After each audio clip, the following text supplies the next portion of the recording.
Did you think that Ciara was controlling, demanding, materialistic, and sometimes stirred up trouble with the other people in the pods? So did I. At first, I thought I understood Ciara. Then she did something that completely changed my read on her. Our first introduction to Ciara was this. Love Ajay. I used to have a £300 minimum spend. A guy wants to spend £15,000 on a first day. And my impression of her seemed to keep building in the same direction. As you watch her, both in and out of the pods, you start to notice certain patterns in her behavior, moments of emotional immaturity, and naturally you begin to form an impression. But then she starts doing things that challenge that impression. And there was one moment in particular that really surprised me. And honestly, I loved it. Because suddenly what I thought I was seeing became a lot more complicated. And people are complex. And having worked with couples for more than 30 years, this is actually what interests me most. Not just what someone does in a relationship, but what might be driving that behavior underneath. But before we get to that moment, I want to show you a little bit before we get to that moment, because early on there were quite a few things that were shaping my impression of Ciara. One of the things that stood out was how clear she was about what she expected from her partner. I absolutely love the finer things in life. I like somebody who's going to spend a little bit of money on me, who's going to invest in me. I am expensive. I think it's important that my partner aligns with what I want. I would want a certain lifestyle. There is nothing wrong with knowing the kind of life or lifestyle that you want. The challenge comes when that shifts from this is what I want for my life to this is what I expect my partner to provide for me. Ciara talks about wanting the finer things in life and even having a minimum amount that she expects a date to spend on her. The healthier approach is to choose a partner whose values and lifestyle are compatible with yours rather than expecting them to meet a set of demands. When those expectations are not mutually chosen, they can create pressure and eventually resentment in the relationship.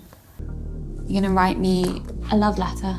Don't tempt me, Frodo. Remember that, because it becomes important later. Do you think maybe we're not compatible husband and wife-wise? I don't know if you know what you want, and I really need a man that knows what he wants. Interesting, that's fine. Because that's how I was feeling coming into this date. I thought... Before I say too much more, I want to show you a little bit more of this interaction because it tells us something important about Ciara. We just watched her tell Jack that he doesn't know what he wants with a lot of certainty about what's happening inside of him. Listen to what happens next. Despite how much we get along, I do think I might be better suited with Fran. Not Fran? Not Fran, Faye. You mean you can't even get her name right, it's Faye? What stands out to me is how quickly Ciara's read on Jack seems to shift. Earlier, when he told her that she was his number one, she described him as genuine. But once they are uncertain about each other, she begins questioning whether he knows what he wants at all. Now, it's possible she picked up on things that we were not shown. And then Jack accidentally calling Faye Fran understandably made things worse.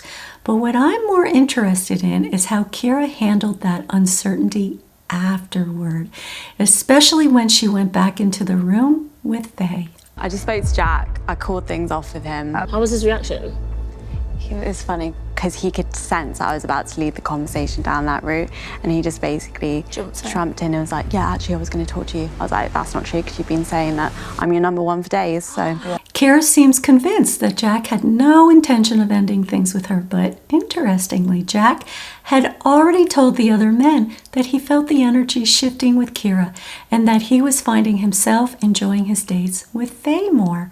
So it's entirely possible that he really was moving toward ending things with Ciara. What stands out to me, though, is that when Ciara goes back to the group, she presents a fairly negative picture of Jack and what she believes his intentions were. Remember that too, because it becomes very important later, and I'm going to come back to that very soon. It's one thing to have concerns about Jack's behavior. It's another to decide when, how, and with whom you share those concerns, because once you share your interpretation of someone else's behavior with another person, you can begin influencing how that person sees them too. And that becomes particularly interesting here because of what Ciara says to Jack in the conversation. Let's watch. Yeah. You've just been saying for like the last however that like I'm your number one. I've also not said that to any of the girls because I didn't want Faye to hear that. Yeah. Because I don't think that's fair to her.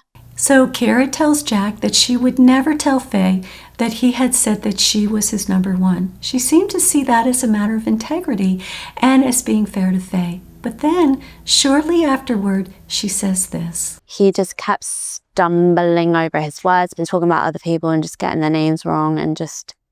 Oh, God. He just... And I don't want... Because I know you've got a connection. That's actually really annoyed me. Yeah. And this is where I think we see something important about Ciara.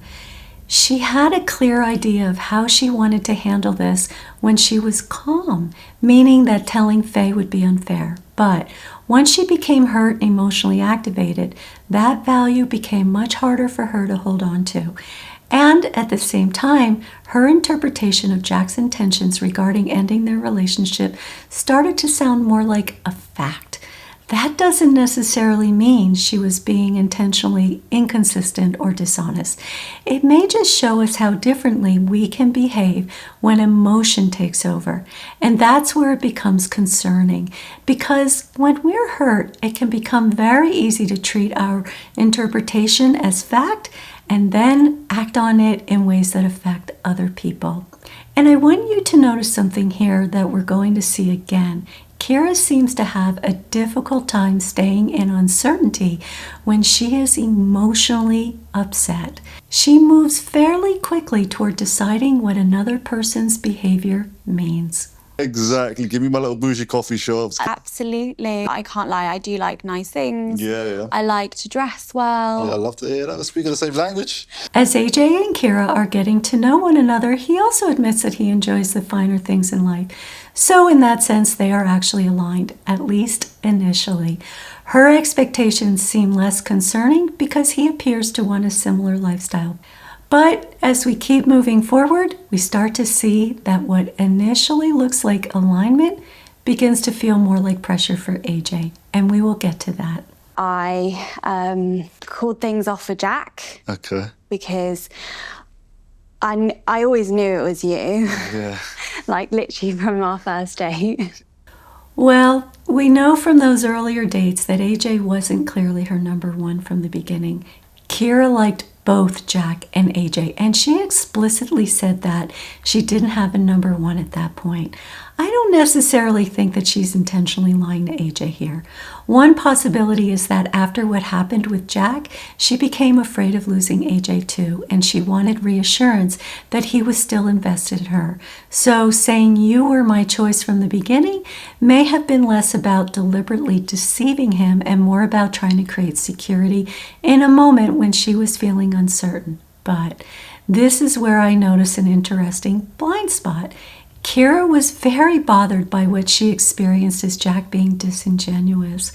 Yet, someone watching this exchange between Ciara and AJ could reasonably question whether she is being completely genuine with him. Sometimes the behaviors that bother us most in other people can be the hardest to recognize in ourselves.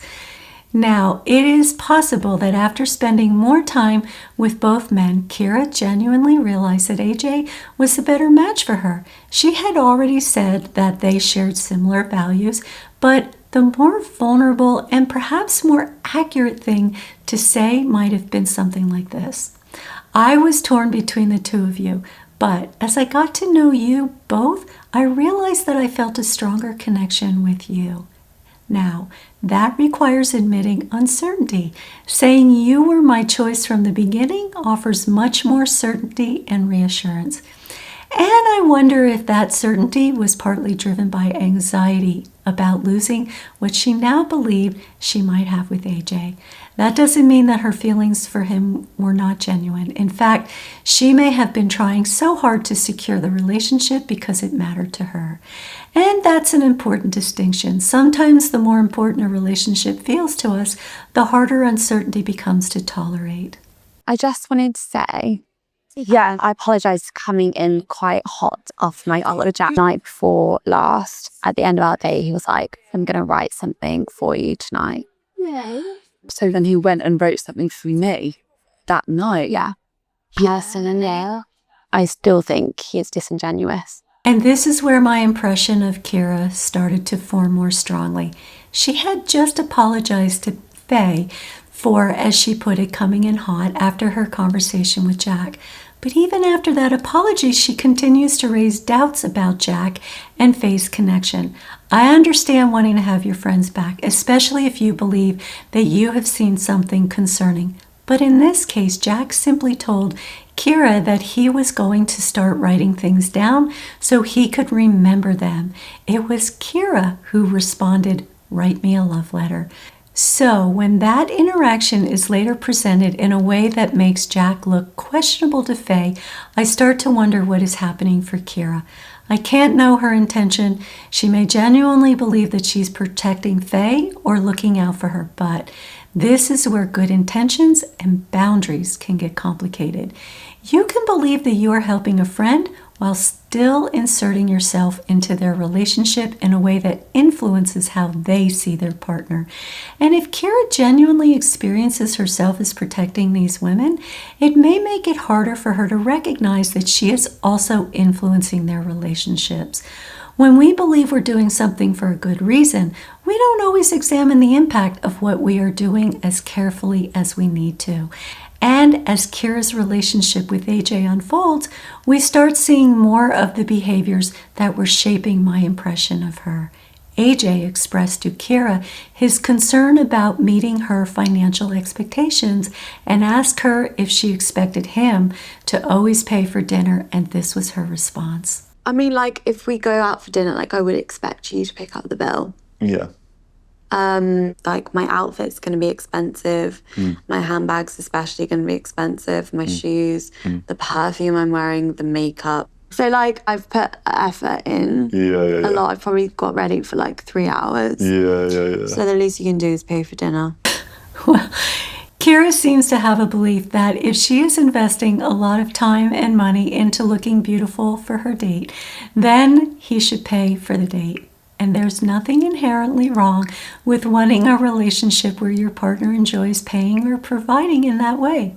However, what becomes important is whether that expectation is shared or is it assumed. Because underneath what she's saying is almost a kind of exchange. I'm putting this much effort into what I bring to the date, so this is what you should bring. And if both people genuinely agree with that dynamic, it may work perfectly well for them. But if one person experiences it as an expectation that they are required to meet rather than something they freely want to give, that can eventually create pressure and then resentment. Gorgeous. Love it. So I'm going to be here tanning in my bikini. If you can make me a margarita, bring it out. I'll do my best. A little Palermo as well, no? Yes, please. And this is where my impression of her behavior starts to deepen. I am beginning to experience some of what she says to AJ as controlling and demanding. Now, AJ may genuinely like this dynamic. He may think it's playful or enjoying being the person who brings her drinks while she relaxes by the pool. But there's an important difference between something a partner enjoys doing and something they begin to feel is expected of them. Early in a relationship, that kind of dynamic can feel cute or flirtatious, but over time, if one person is consistently directing the other person towards what they should do for them, it can start to feel less playful and more like an obligation. And that's where resentment can begin to develop, which is so toxic to a relationship. At this point, I still don't know what's driving all that behavior in Ciara. Is it simply confidence about what she wants? Is it a desire to feel cared for? Is it about control, or is there something underneath all of this that we haven't seen yet? There were like times in the pod where I just wasn't sure it was going to happen. Really? Yeah. Why? So obviously I know you had the connection with Jack. Like he did say that you said that he was your number one. That's a flat out lie. What I start to notice here is a kind of certainty when in fact there is still ambiguity about the conversation between Jack and Ciara. Ciara concludes that Jack lied, but based on what we were shown, there may be another explanation. A more balanced response might be, we did talk about how strong our connection was, and although I never directly told him that he was my number one, maybe something in that conversation led him to believe that. That still allows Jack to be wrong without assuming that he intentionally deceived her. Let me show you the conversation because I think the context matters here. I'll be honest, we're still early doors. I have a top two, but Yeah, no, if you were to tell me I was ranked the same as you were ranked, then I feel like that turns to a top one quite easily. Yeah, I feel like we're definitely on the same track.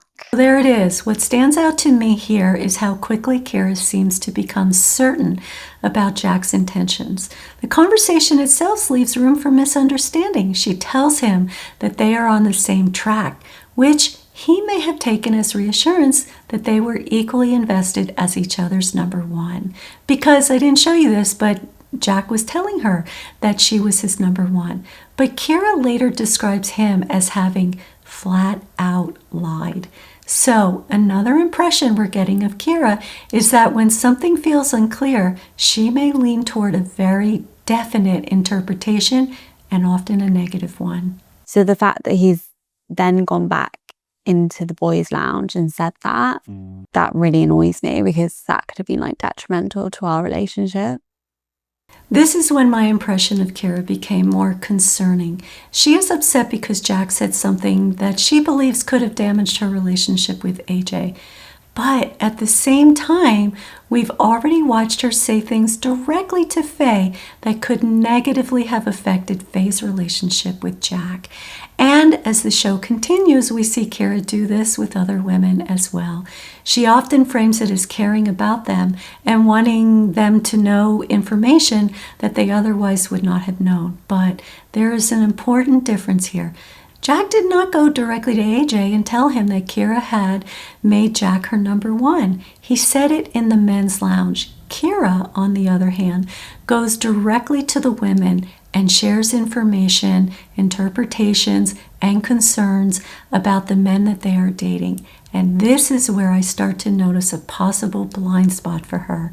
She is very sensitive to the potential harm someone else's words could cause her relationship with AJ, while seeming less aware of the impact of her own words may have on someone else's relationship. And this is something that can happen when we are emotionally activated. Our perspective narrows, we become intensely aware of what someone else's behavior is doing to us, while having a much harder time stepping outside of ourselves and seeing the impact that we are having on someone else. This is where I start to question Ciara's emotional maturity. When she's upset, can she step outside of her own perspective and hold herself to the same standard she holds other people to? Joseph was really trying to steer the conversation for me to talk about Jack. Is Joseph trying to make me feel uncomfortable about something he's not even involved in? It was just a bit shady. I don't know if Joseph has been 100% honest with Francesca about his connection with Chev. This feels like another example of Ciara reframing the situation in a way that supports her interpretation. From what we were shown, Joseph wasn't claiming to know what happened between Ciara and Jack. He was simply questioning what Jack may have heard or understood that led him to believe Ciara had made him her number one. And I think that was a fair question. What also stands out to me is that Ciara criticizes Joseph for involving himself in a situation he wasn't part of. And then, in that very same conversation, Ciara brings Chev into the discussion about Joseph and Francesca, a situation that she wasn't directly part of either. And this is where I think the concern becomes less about any one comment and more about a pattern. Ciara seems very aware when other people cross into situations that affect her, but less aware when she may be doing something very similar herself. That can reflect a blind spot around perspective taking and accountability. And by this point, I thought I had a pretty clear read on her, but then we get into the real world with Ajay, and this is where Ciara started showing me something I wasn't expecting. I'm finding living with AJ really easy, actually. We haven't had any disagreements yet. But I feel like I'm pushing boundaries a bit at the moment. Just see how much he can take, you know? A bit of banter, see how far I can push it. This wasn't the moment that I'm talking about. Hang in there. I just want to show you a little bit before we get there, because intentionally testing a partner can sometimes have a deeper meaning behind it. If you're afraid someone might eventually leave or hurt you, you may unconsciously create a test, or in her case, consciously. She's basically trying to sort out what happens if I push you. Will you still stay? The problem is that the attempt to make the relationship feel safer can actually create the very instability that you're afraid of. We had an argument yesterday. He said that his parents weren't up for coming on camera to film. But what I completely missed from that conversation is that he was upset that his parents weren't showing up for him. I didn't give him like the empathy that he needed in that moment. Like, I completely recognize that now. Wow, she acknowledged that she wasn't empathetic. This genuinely shocked me, because up until this point, one of the things that I had been questioning most about Ciara was her ability to step outside of her own perspective to understand the impact that she has on another person. We had seen moments where she seemed very aware of what other people were doing wrong, but much less aware of what she might be contributing to the problem herself. And then here she does exactly what I had been questioning whether she was capable of doing. She doesn't just acknowledge that AJ is upset. She doesn't defend herself, explain why she behaved the way that she did, or immediately point to something that he is doing wrong. She looks at her own behavior and says, I wasn't empathetic. And I remember watching this and thinking, wait, this is not what I expected from her, because the ability to recognize your own contribution to conflict, especially when you're still emotionally involved in it, requires a level of self-awareness and accountability that I had not expected to see based on some of the behavior that I have already shown you. And this is where the contradiction started to become really interesting to me. Some of what we saw earlier looked emotionally immature, but what I am seeing from her right now is emotionally mature. And the thing is that both can exist in the same person. This was the moment my impression of Ciara really began to change. Not because everything that concerned me before suddenly disappeared, it didn't. But now I was seeing something in her that I questioned from the beginning if she was actually able to do. And then we went for dinner, and for some reason I just wanted to pick a fight. And then this argument escalated quite a bit in the bar. Yeah. I was being unreasonable all day. Like, I recognize that I might have been potentially self-sabotaging, just pushing his boundaries. Again, admitting that you wanted to pick a fight is not only taking ownership, it also requires self-awareness. And listen to how much insight she has into herself here. She's not simply saying we had a bad day. She's identifying that she pushed him, that she was self-sabotaging, that she was looking for a fight, and that her behavior was unreasonable.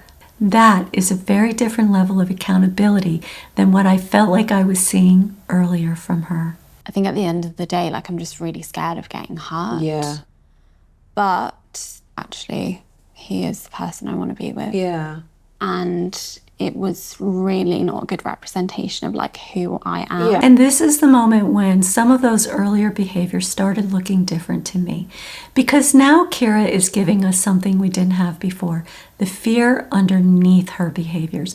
One possible way of understanding what we've been watching is that when Ciara feels vulnerable or uncertain or frightened, she tries to create certainty. Sometimes that seems to come through expectations, through deciding very quickly what another person's behavior means. And now she's telling us that sometimes she actually pushes the person away first because she's afraid of getting hurt. That doesn't excuse behavior that hurts someone else, but it helps us understand where it may be coming from. Remember my mantra for ourselves. Let's not judge it, let's understand it. And that's what compassionate self-awareness is, looking at our behavior with curiosity so that we can understand it and grow. Like, I've literally just felt like so anxious, so sick. Imagine. Like, I've just wanted to speak to him. Yeah. But equally, I've wanted to give him the space to come to me when he's ready, because I don't want to push him away further. Even though she was anxious, she wanted to respect his space. That is incredibly hard to do, and it is important that we acknowledge her capacity to do so. Insight is one thing. Regulating yourself enough to behave differently is quite another.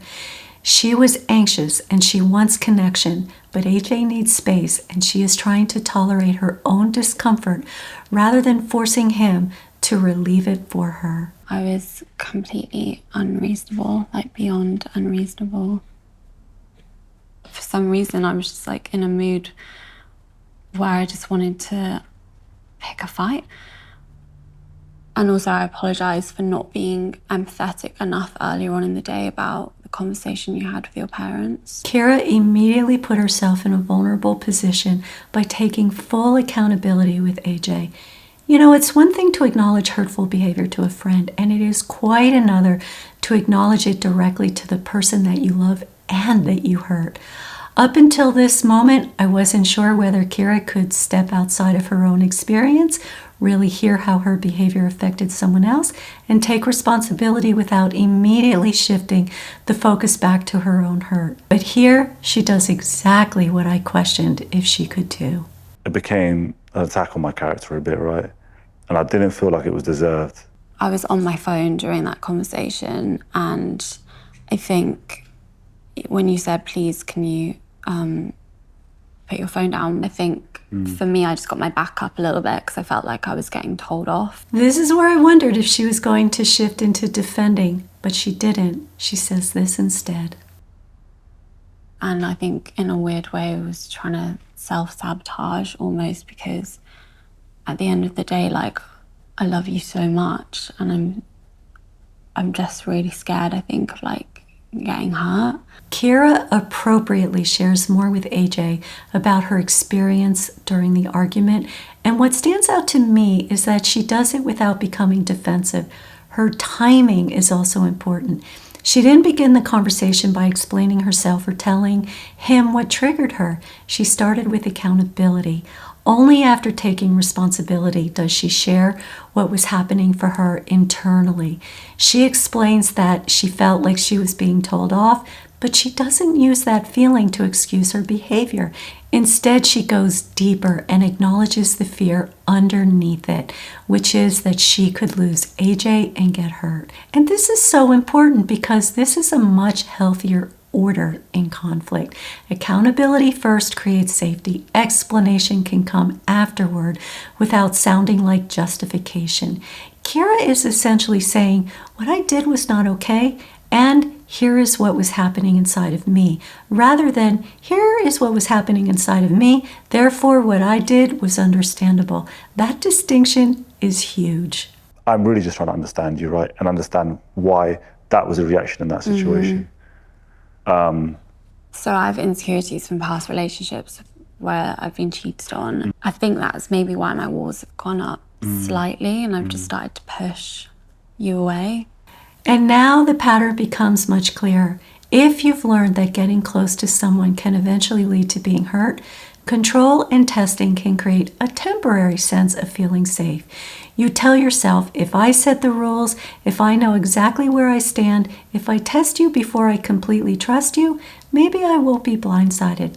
But relationships always involve vulnerability and uncertainty. You will get hurt sometimes. The goal isn't to prevent that, but to know how you can handle it when it happens. And not only handle it within yourself, but as a couple. I don't know why. Like, I was just being really indulgent, I think, yesterday, and it wasn't a good moment for me. It was not my best self. I promise you, from like every moment moving forward, I will show up for you.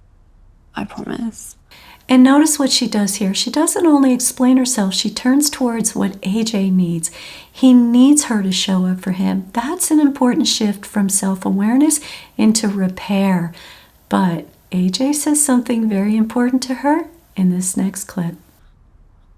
Let's leave that for the second, yeah. So let's go to the next thing, right? Because I know how important it is for you, like how much it means to you to like go out for these nice dinners and have these amazing evenings, right? I just, on an individual level, I can't just keep affording to do that, right? And I just don't want to feel like pressured or to like that I need to do it, because that's bringing that insecurities in me. I was particularly interested in how she would respond here because this takes us all the way back to one of my first concerns about Ciara. AJ is essentially telling her, some of the expectations you have are affecting me. I love you, and like none of that other stuff matters. And I genuinely mean that. Thank you for saying that, because that does feel like a big weight off my shoulders. I now have to enter a new headspace of I'm responsible for somebody else's feelings as much as my own. Well, she really could not have responded much better here. And this was significant because so much of what we have seen from Ciara up to this point centered around her material expectations. She had talked openly about minimum spending on dates, described herself as expensive, and being very clear about the lifestyle she wanted. So, hearing her say that her love for AJ mattered more and that she also needed to take responsibility for how her behavior affected him genuinely surprised me. What stood out was that she wasn't abandoning her preferences or pretending that those things no longer mattered to her. She was showing that when the relationship itself was at stake, she was capable of putting the emotional needs of the relationship above those preferences. And that added another layer to her that I really had not expected based on what we had seen earlier. And what AJ says next is exactly the next thing I was thinking. I just hope I can see it in action, because I need to see it to believe it. Because I'm not going to lie, from that day, an element of that foundation has worn away. But it takes years to build up trust, but it can take 1 second for something to go, right? Yeah. Yeah, I understand. And this may be the biggest surprise for me. AJ doesn't simply accept her apology. He tells her that he needs to see something different from her. And Ciara doesn't attack him, tell him he's too sensitive, explain her behavior away, or turn the conversation back onto him. She takes it in.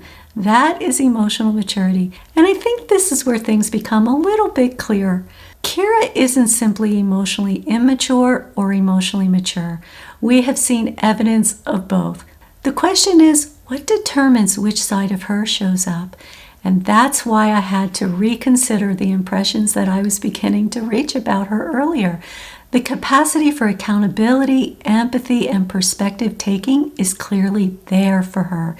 She just seems to have much more difficulty accessing it when she's hurt, threatened, or emotionally triggered.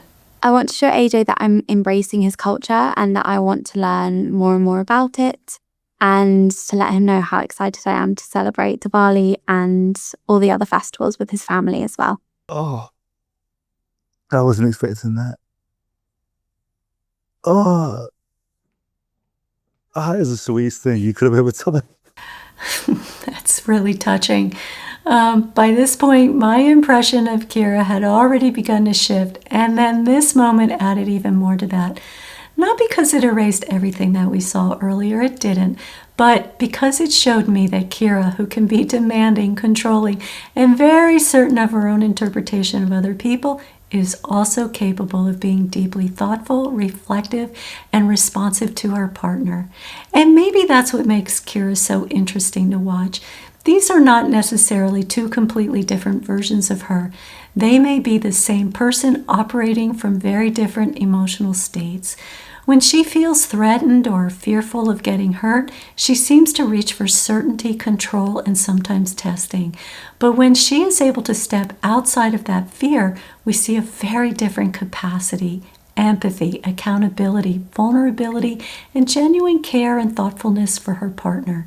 And for me, that is ultimately much more interesting than deciding whether Ciara is good or bad, or mature or immature.